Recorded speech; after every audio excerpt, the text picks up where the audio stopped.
here, just kind of start here, just kind of give you a little visual of what things looked like back then. So here, this is the fort at full strength. This is all the buildings finally finished and done. And Barracks 1, this is this building here, okay? So the only thing I will point about this building is gonna be different from the rest of the barracks that we have set up out here, because this is gonna be the first barracks built, so we have 2 mess halls. Also, we have this building, or the sally port going through. The reason why this was here is because first unit that was actually here before was cavalry. So it made sense to have this go all the way through for the cavalry units to go straight through. Stables gonna be right here, here. Just sort of a little shanty town. I'll talk about that little area there. And then, let's see, barracks OQ10. I'll talk about that as well. But other than that, that's Fort Concho. You see how bare and how empty. There's nothing, and that plays a major role, especially when it comes to the court martial room and the mentality of the guys. Okay. This is Fort Concho. This is pretty much what's left over. It was at one point, as you saw in the picture, 1,600 acres. Now we're down to 40. But still we have left. Most of these buildings now are rentals or offices. Okay. Most of them are going to be rentals or offices. So that's why I kind of told them, hey, any new people come in, tell them not to go in. The location of the fort. It kind of seems like we're set up on a plateau. We've been struck by lightning so many times already. Most recent lightning strike was back in May last year, and it struck that Belvedere up there. Struck it, and it sent us back to the 1800s because cash only. Cash only. So yeah. This place is very prone to lightning strikes. Hospital, straight over there, not original to the fort. It actually burnt down in 1911 because it was struck by lightning. Struck by lightning, so it burnt down to the ground. There's a tree that will pass by. That tree also struck by lightning and split in two. Okay, so that's going to be one of the reasons why this fort is located in the location we're at. Is because we're set up on a plateau. We have the river all along here, we have that river, and then on top of that, back there towards Ben-Fickland, we have a Ben-Fickland street.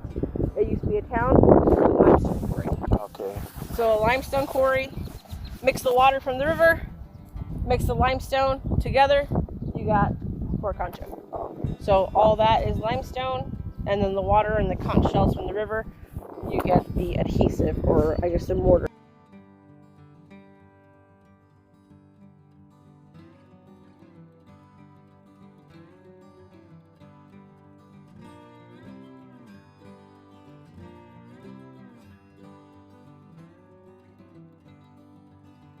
It burnt down and it got rebuilt. It's not recent. Oh, okay. It's not recent. Yeah, it's not like 1980s, 1990s type of thing. It's still like 20s and 30s. 2 floors on the top. Top floor was a dead room at the very beginning, until they realized it was really hard to carry stiff bodies up a spiral staircase. So they moved the dead room back here into this imaginary building. Bottom down here, it would have 4 rooms. 4 rooms, you would have sick call, the dispensary, the doctor, and the orderly. All down here in the the bottom floor. 2 wings again, not segregated. It was actually separated by infectious diseases, gunshot wounds, or arrow wounds, or any kind of wounds.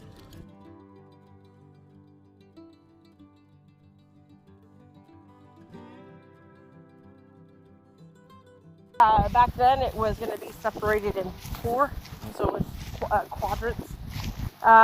Not quite sure what they would have used it for other than cavalry drills, infantry drills, and stuff like that. But it would have been divided all the way to the flagpole, separated into 4. Okay? And then, of course, barracks row on one side, officers' quarters on the other.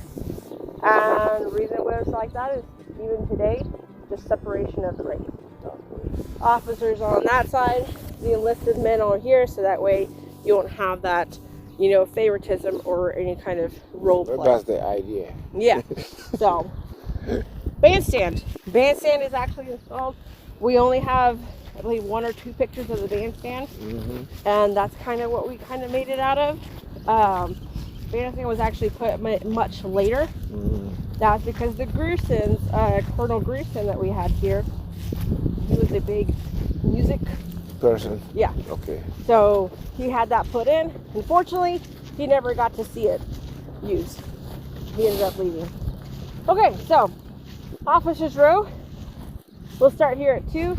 Building 2, 3, 4, 5, the ruin, 6.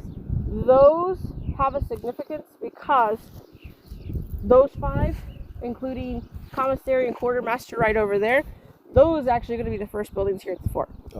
Okay? The reason why I grouped them together is because, have you ever been to Fredericksburg?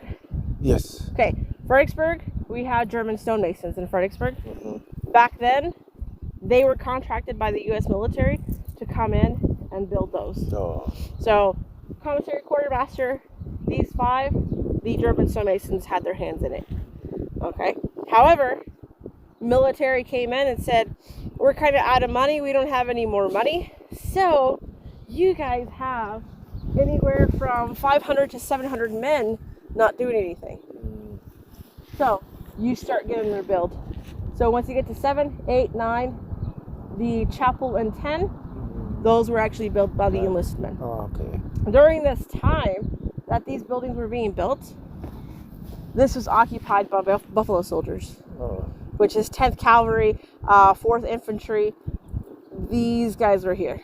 So that means we actually have Buffalo Soldiers that built some of these buildings. Of course, they would have been switched every once in a while. 16th Infantry would have came in. It just depended on the time. But from the time frame that we see, yes, we had Buffalo Soldiers actually build the rest of the buildings there. So, before, when this was built, OQ3, which is going to be the big one here, that was actually officers' quarters, commander's quarters. So the commander, this big one with the door open, yeah. Commander had that whole building to himself. So let's say he was like Mackenzie. Mackenzie stayed there. He is one of the colonels, or brigadier colonels, I guess you call him, that fought in the Civil War. He fought against the Native Americans, especially the Comanches. He did a lot of battles. So he's a very famous commander, or very famous officer. Had Custer not done his whole infamous battle, because he kind of overpowered it. But single guy would have had that whole office, that whole entire building. If he was anything like Grierson, Colonel Grierson, had his wife and a couple of kids, he would have lived there. Yeah. So 3 until 72, officers' quarters 3 was commander's quarters. After 72, OQ1 was built and finished. That's when commanders would live there instead. So OQ3 is now split into 2 separate groups. Okay, and that's what we're going to see. Is we're going to see that split of 2 officers. So now, instead of having 1 officer or 1 officer and his family, you're actually going to have 2 officers. Yeah. The interesting thing about this is you have the 2 officers, but like I said before, you have anywhere from 500 to 700 men. That means anywhere from 50 to 70 officers.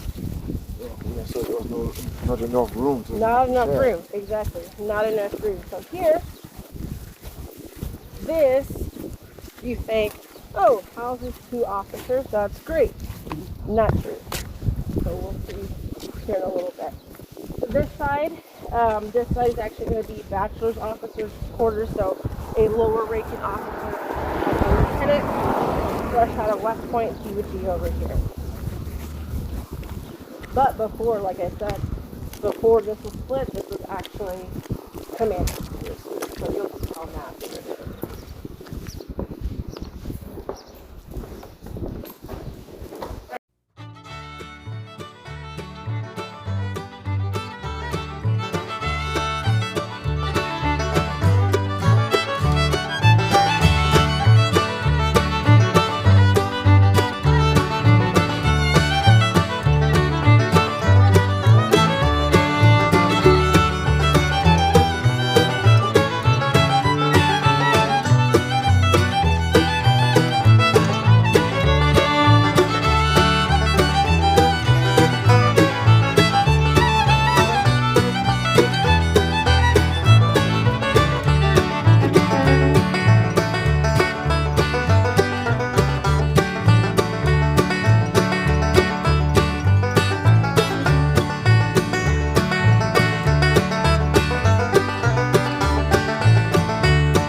nature would be to a building.